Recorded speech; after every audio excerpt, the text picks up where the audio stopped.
I played football at Penn State for 3 years before a chronic hip injury ended my career. Yes, this was me just a few months and 75 pounds ago. For weeks leading up to my decision to stop playing, I was in a pretty bad state. Physically, I sacrificed my actual blood, sweat, and tears to football.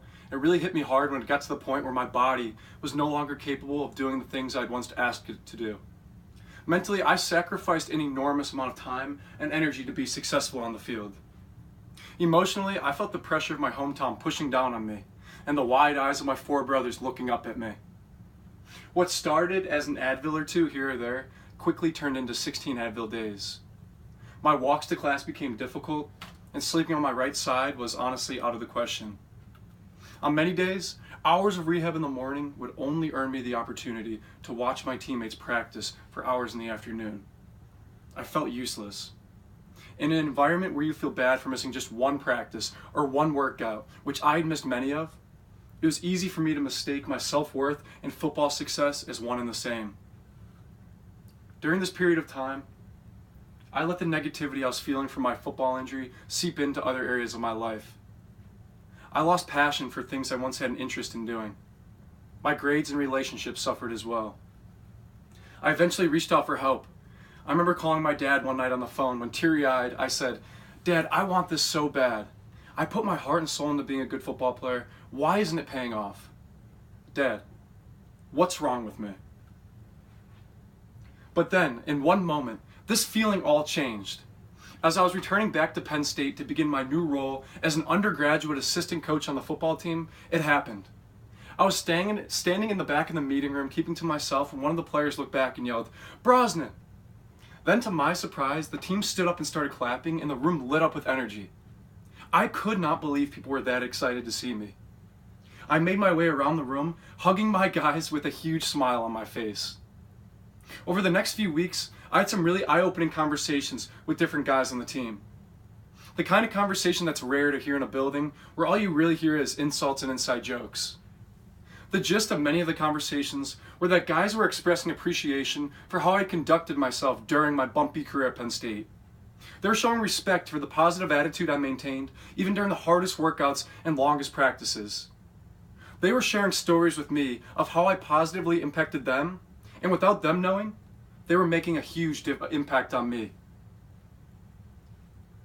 In the months that followed this moment, I met some amazing people, improved in the classroom, and even found a little extra energy to start a business on the side.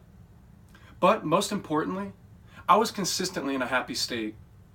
It's crazy now to think that some of the best things in my life came after just one perspective shifting moment. I never made it as a starter on my team. I never made it to my dream job in the NFL.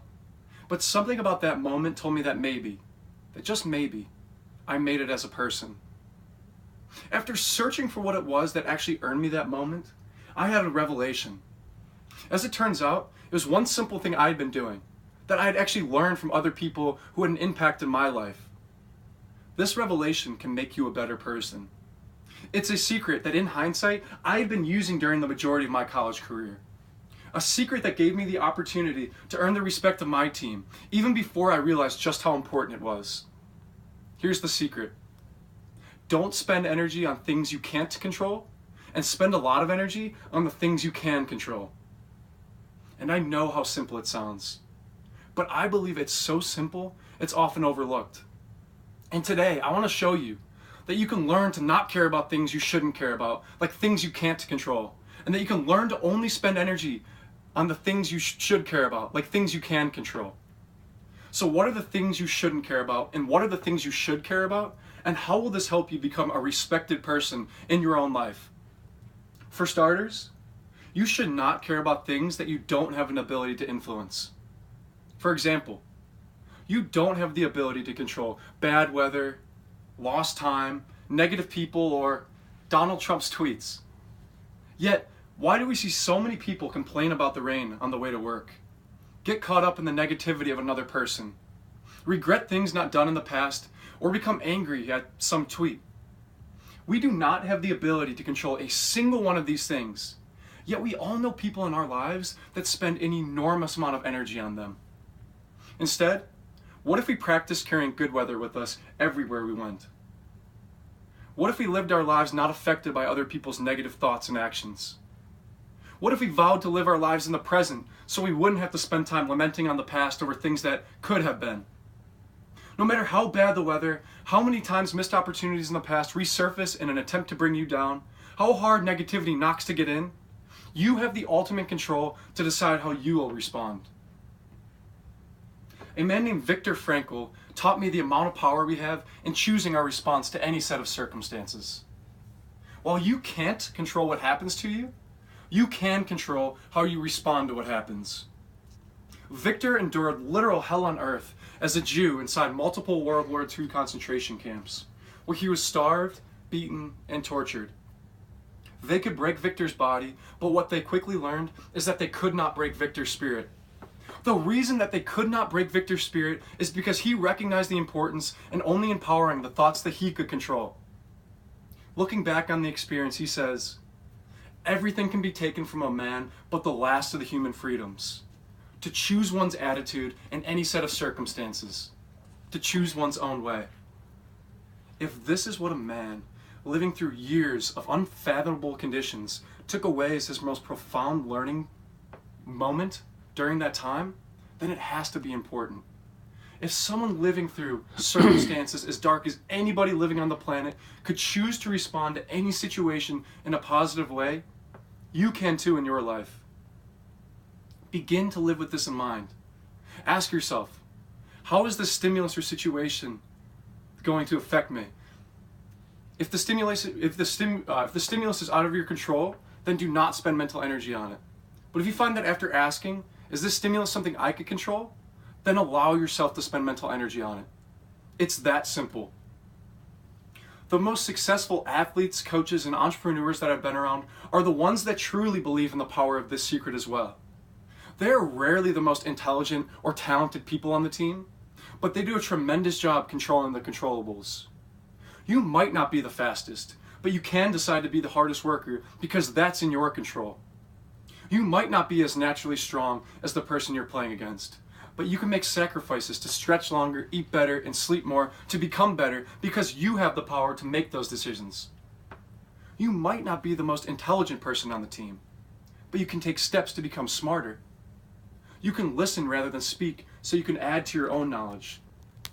Don't spend mental energy worrying about your job security when your company is going through a merger. Learn how to effectively adapt to the change so you can become a valuable contributor at the new company. It is so easy to discount someone's success and say, "Oh, they just got lucky," when that's rarely the case. You show me a successful, well-respected person, and I'll show you someone that has, to a large degree, been successful because they spend their energy on the controllables.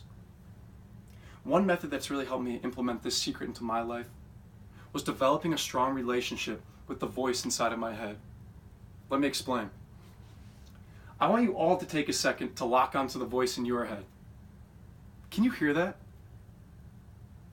Inside your head? What is it saying? Is it speaking positively or negatively? This voice is a gift, and it's one of the key things that sets us apart from animals and makes us uniquely human. In fact, scientific research tells us that humans by far have the deepest capability for self-reflection. The voice that you've located is the voice that either wakes you up first thing in the morning, is either excited for a new opportunity the day will bring, or it's the voice that's just bored and trying to make it to the weekend.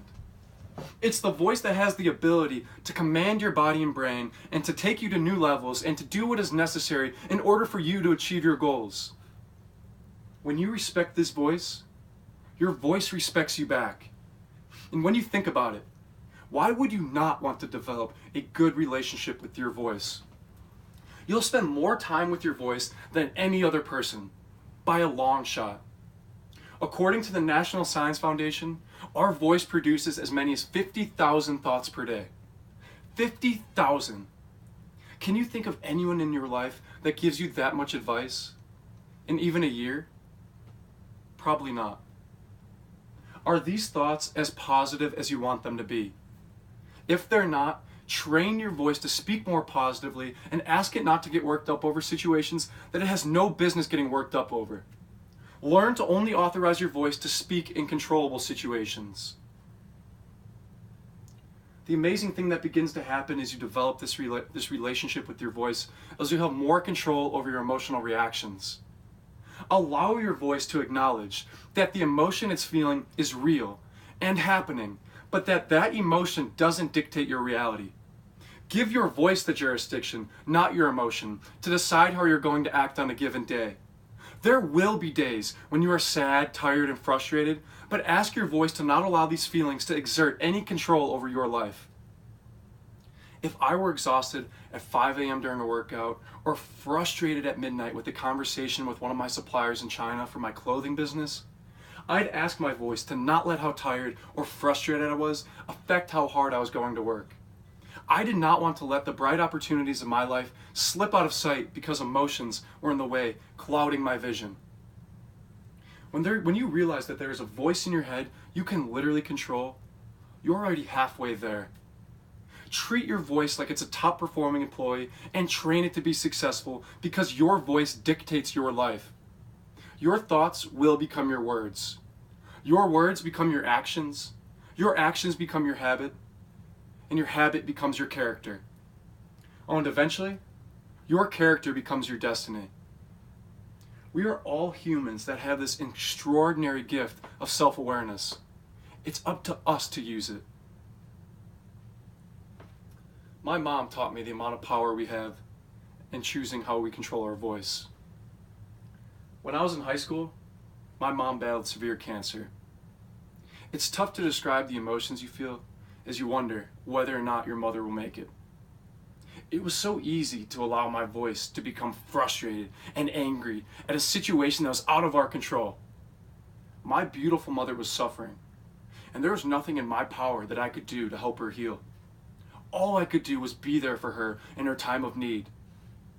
But my mom taught me that it wasn't acceptable to be frustrated and angry at a situation that was out of our control. She commanded her body to get her out of bed in the mornings when her weak muscles and joints literally begged her to stay in. On a lot of days, she'd come home from chemo and get on her treadmill to help her body sweat and heal. She spent all her energy helping her body heal and didn't waste even 1% of it on things she couldn't control. She showed me that her voice was more powerful than her emotions. She taught me that even the greatest adversity in life can be viewed as an opportunity for growth when you are well connected with your voice and have the right outlook on the situation.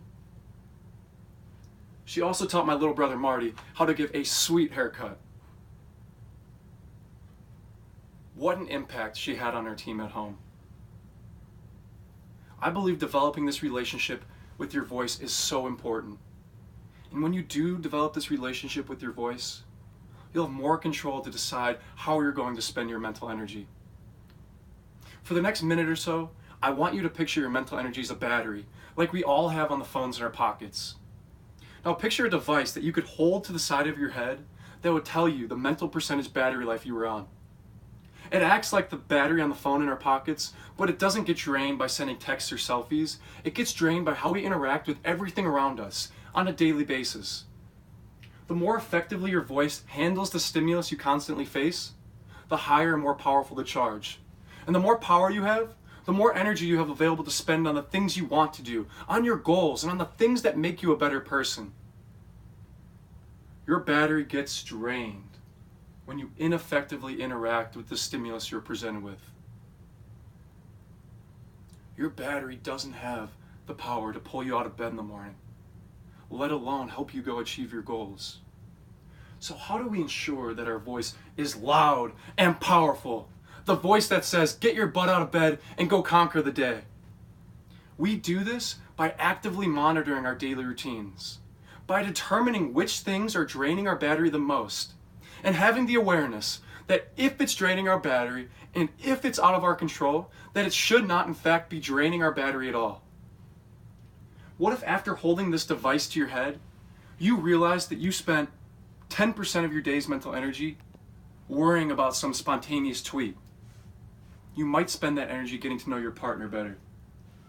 What if you realized that you spent 20% of your day's mental energy stressing about the weather you have to travel through on your way to work or school? you might spend it thinking about how you're going to crush that presentation you have to give in the afternoon. Here's a funny one. What if after holding this device to your head, you realize that you spent 50% of your day's mental energy worrying about what someone who you don't even like, is saying or thinking about you? Spend that energy on the people you do like, investing your energy into those relationships. Feel bad for people that spend their mental energy bringing other people down because they are clearly in an unhealthy place. Use 0.01% recognizing that fact, then move on. And I know it's not the same for everyone. There are varying degrees of stress in everyone's life that affects their battery differently. But the reason it's so important to consciously visualize your mental state is so at the least, you can recognize when it's off balance. So how do we tie this all together? When you consider the demands of today's world, we have longer days, less vacation time, later retirement, constantly plugged into our never-ending emails, text messages, and important social media notifications that barrage our lives. You live in a highly demanding and unpredictable world, and implementing this secret ensures that your life is not derailed by things that are happening to you that are out of your control. Viktor Frankl used this secret in his life to spend his energy on the controllables and maintaining a positive attitude, which he credits his life with. The most successful athletes, entrepreneurs, and coaches that I've been around use this secret to spend their energy on the controllables, which gives them the focus to maximize their potential. My mom applied this secret into her life, which is why I believe she is still alive today. She spent every percent of her energy on the controllables, which allowed her to view her adverse condition as an opportunity she got to overcome, rather than a burden she had to bear. Remember, the first step in implementing this secret is to first develop that relationship with your inner voice. When you listen to your voice and become more self-aware of all of its 50,000 thoughts, you will be in control. And your life won't just be happening to you, it will be happening for you. Next, you can use your voice to determine which things to spend mental energy on and direct your battery only towards the things that you can control. Implement this secret to spend your energy on the right things, the things you have the ability to influence. You can be a difference maker by doing this one little thing. A difference maker not only in your own life, but take it from me, you will impact the lives of your teammates as well, whomever your teammates may happen to be. And the best part is, it all starts with one. As Gandhi taught, if you want to change the world, start with yourself, and I couldn't agree with him more. Change yourself, change your team, change your world. Thank you.